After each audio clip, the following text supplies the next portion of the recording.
I'm just saying you just can't get caught up in religion because God is not a God of religion.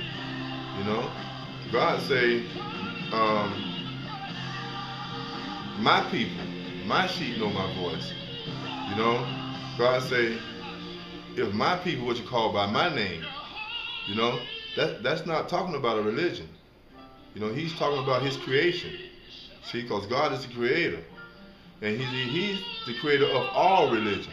So while we out here fussing about each other's religion, he said, walk according to the call in which you was called.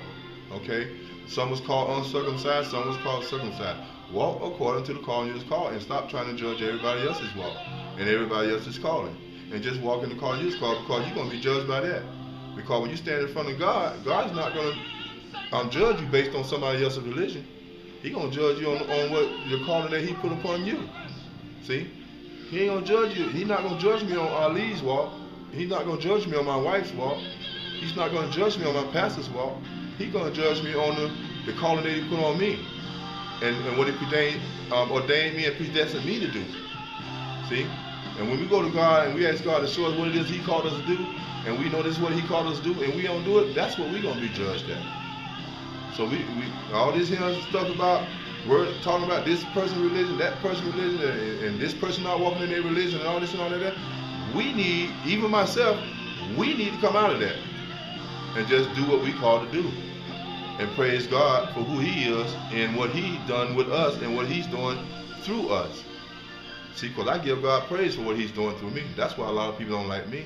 But you know what I do? I pray for them because my Bible tells me that I'm going to be persecuted anyway because I seek after what God called me to seek out, and that's the truth. And He told me to go out and preach the truth. I'm going to preach according to what the Holy Spirit guides me to preach. If I'm wrong, then God will correct me to do what's right. He said the Holy Spirit will lead you in spirit and in truth and show you all things in spirit and in truth. That's what I believe. See? I'm not going to fuss with the Muslim about their relief. I'm not going to fuss with the Presbyterian. I'm not going to fuss with the Catholics. I'm not going to fuss with the Buddhism and all these other religions. I'm not going to fuss with them. I'm just going to go out here and do what God called me to do. And that's what, when I got peace in that there, then God will have peace with me. So I'm not going to hold nobody else. Okay, thanks.